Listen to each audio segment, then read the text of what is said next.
Bonjour mes chers élèves, la leçon d'aujourd'hui, ça serait sur les lois de l'intensité de courant électrique. Le plan de cette leçon est le suivant. 1. Mesure d'intensité dans un circuit en série. 2. Mesure d'intensité dans un circuit en dérivation. 3. Exercice. L'intensité de courant dans un circuit en série. Bien sûr, on va commencer par une expérience. Alors, vous avez ici un montage contenant deux lampes L1 et L2 branchées en série. Et il y a un courant qui circule.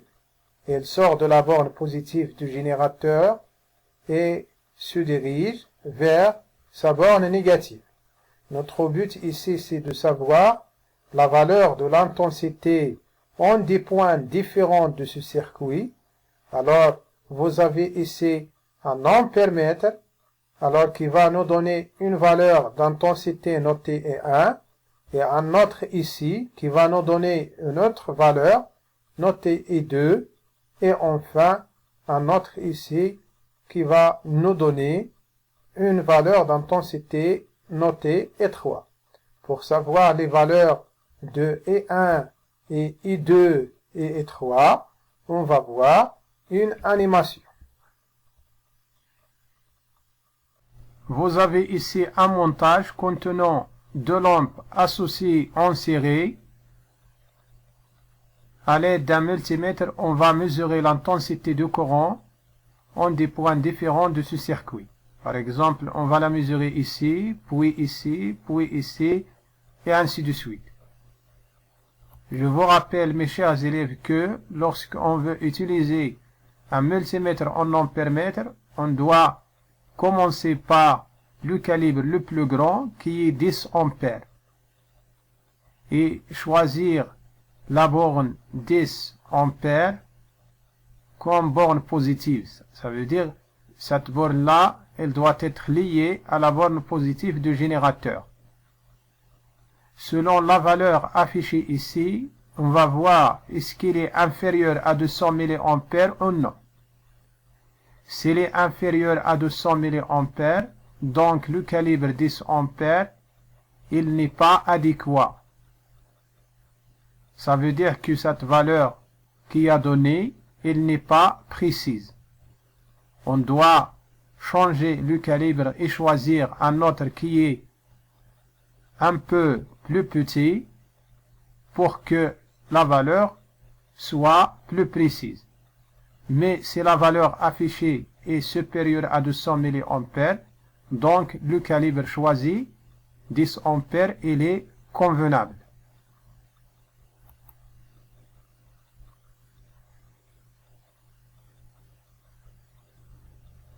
Voilà, la borne positive doit être reliée à la borne 10 ampères.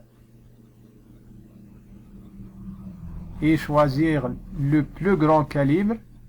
Regardez que le multimètre il a affiché 0. Pourquoi? Parce que il n'y a pas un courant qui circule ici. Le circuit il est ouvert ici. On doit le fermer par ce fil-là. Bien, regardez maintenant, la valeur affichée est égale à 0,19 ampères. Oui, parce que le calibre choisi ici, c'est 10 ampères. L'unité du calibre est la même que la valeur affichée ici. Très bien. On va convertir cette valeur en milliampères. Combien est égal en milliampères? Oui, c'est très bien. C'est 190 milliampères. Est-ce qu'il est inférieur ou supérieur à 200 milliampères? Il est inférieur. Donc, qu'est-ce qu'on va dire sur le calibre 10 ampères? Il n'est pas convenable. Donc, cette valeur, il n'est pas précise. Alors, qu'est-ce qu'il faut faire? Il faut débrancher ce fil et le mettre ici et choisir le calibre 200 milliampères. Très bien.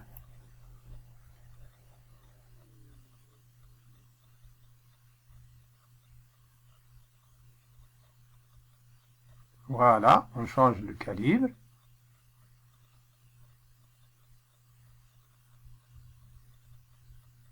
et choisir la bonne milliampère. Regardez bien maintenant, mes chers élèves, que la valeur affichée, elle est égale à 185,6 quoi milliampères dans ce cas-là.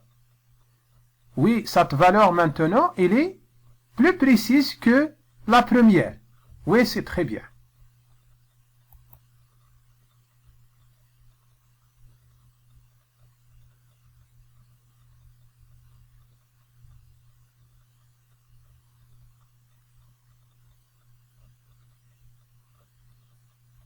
Après, qu'est-ce qu'on va faire? On va mesurer l'intensité en un autre point, par exemple entre L1 et L2, et on va voir combien ça serait la valeur mesurée.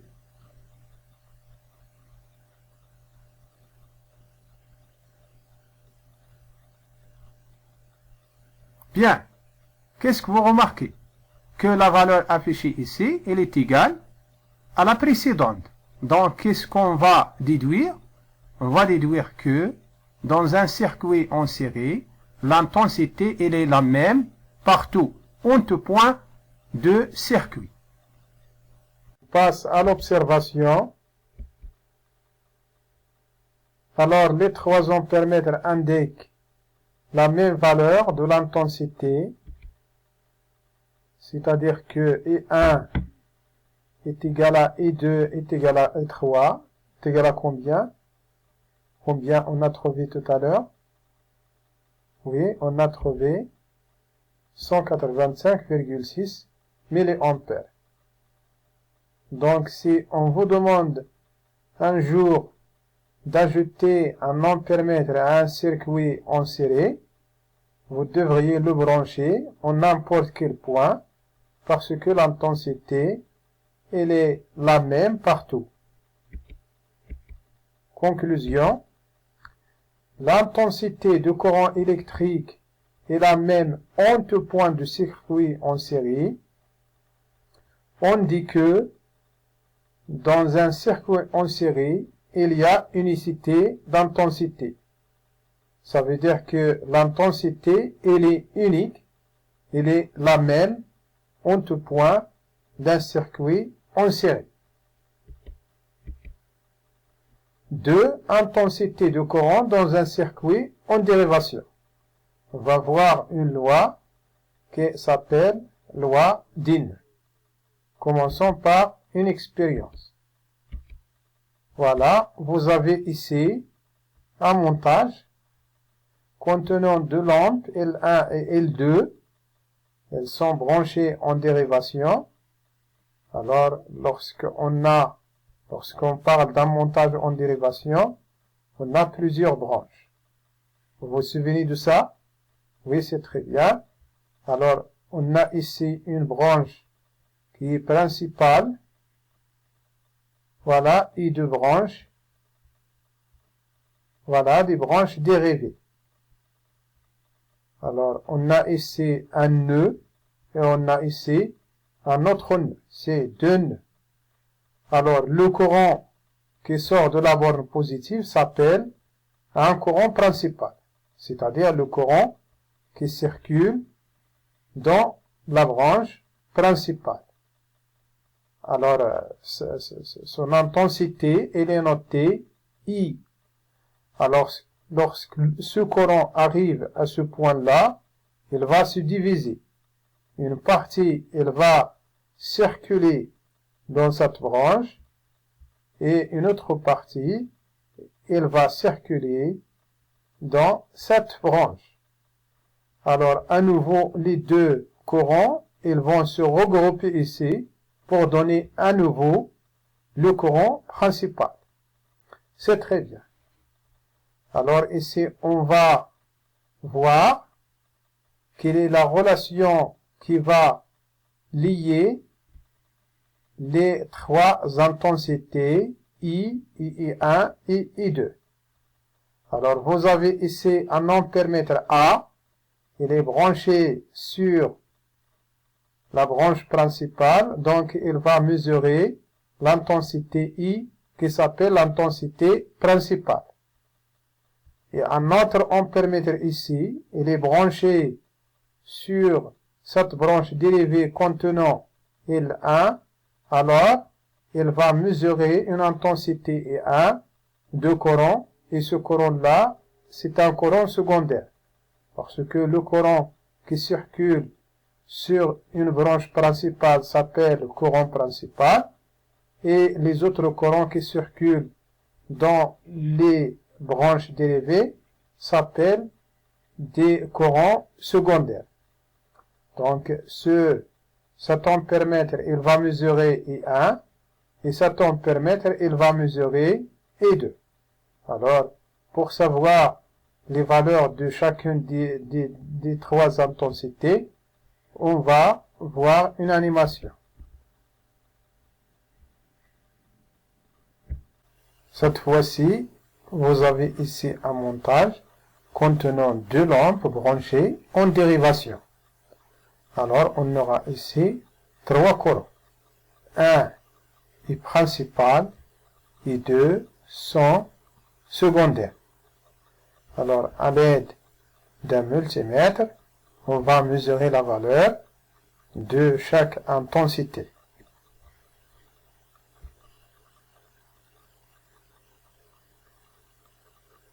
Commençons par l'intensité principale. Regardez, I est égal à 0,59 ampères. Vous avez ici que cette valeur, si on la convertit en milliampères, ça donne 590 milliampères. Donc, il a dépassé 200 milliampères. Donc, le calibre 10 ampères, il est adéquat.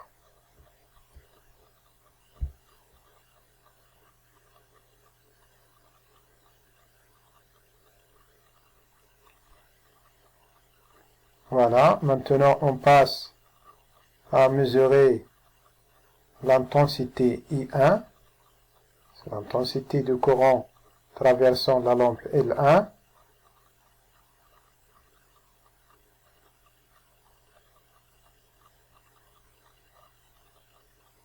Voilà.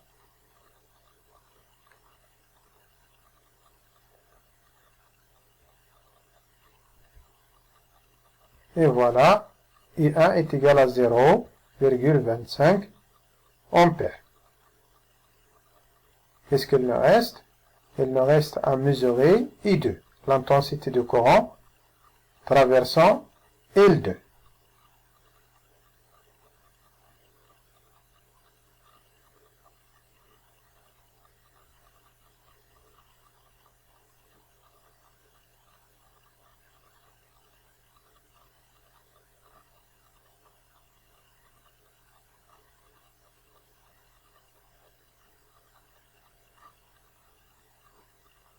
Voilà, I2 est égal à 0,34 ampères.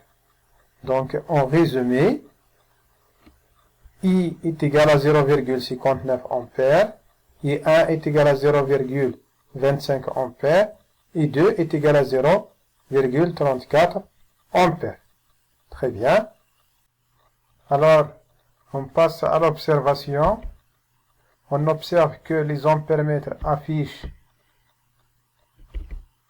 voilà, I est égal à 0,59 ampères, c'est la valeur trouvée tout à l'heure. I1 est égal à 0,25 ampères, I2 est égal à 0,34 ampères.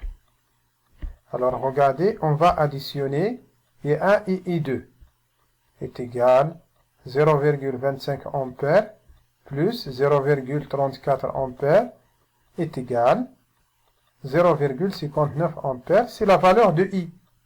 Alors, on en déduit que I est égal à I1 plus I2. Ça veut dire que l'intensité de courant principal est égale à la somme des intensités des courants secondaires. Conclusion, dans un circuit en dérivation, l'intensité de courant dans la branche principale est égale à la somme des intensités des courants dans les branches dérivées. Alors la généralisation de ce résultat-là s'appelle loi des nœuds. Regardez ici. Voilà ici un nœud. Au niveau d'un nœud, forcément, on va trouver des courants qui entrent par ce nœud et d'autres qui sortent de ce nœud-là. Alors, la loi, qu'est-ce qu'il dit? La somme des intensités des courants entrant dans un nœud est égale à la somme des intensités des courants sortant de même nœud. Alors, regardez cet exemple. Quelles sont les intensités entrant?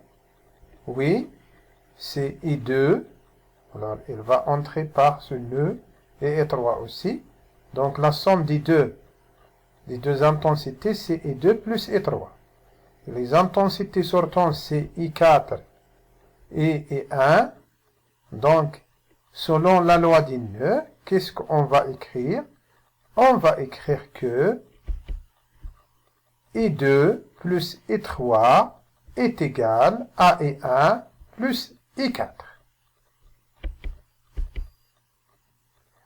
Alors ici, on a deux remarques. La première, dans un circuit en dérivation, plus on ajoute deux branches dérivées, c'est-à-dire on ajoute d'autres dipôles en dérivation, qu'est-ce qu'il se passe à l'intensité? Plus l'intensité du courant qui traverse la branche principale augmente. Oui, c'est très bien. Deuxième remarque, si le courant dans la branche principale est trop intense, c'est-à-dire son intensité est plus grande. À cause de quoi? À cause peut-être d'un grand nombre de dipôles branchés en dérivation. Parce que, on a dit ici, lorsqu'on ajoute des branches dérivées, ça veut dire d'autres dipôles en dérivation, qu'est-ce qu'il se passe à l'intensité principale? Il augmente. Si cette intensité devient plus grande, alors qu'est-ce que ça peut entraîner?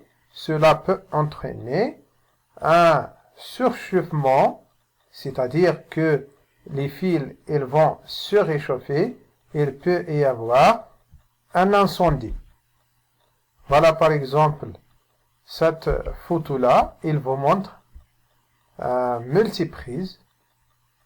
Alors, regardez qu'on a utilisé ici plusieurs appareils. Donc, il y a 1, 2, 3, 4, 5, 6, 7, 6. Ah, c'est trop ça. Alors, qu'est-ce qu'il va se passer à l'intensité de courant principal?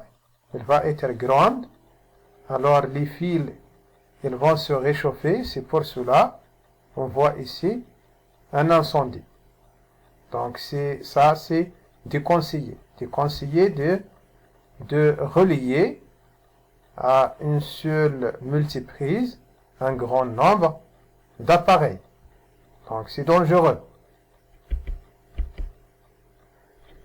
Donc, je retiens ce qu'il faut retenir. Les lois de l'intensité de courant sont deux. Alors, on a dans un circuit en série, on a la loi d'unicité de l'intensité, qui veut dire l'intensité est la même en tout point d'un circuit en série. Deuxième loi, dans un circuit en dérivation, on parle ici de la loi des nœuds. Qu'est-ce qu'il dit cette loi? Que la somme d'intensité des courants entrant par un nœud est égale à la somme d'intensité des courants sortant de ce nœud.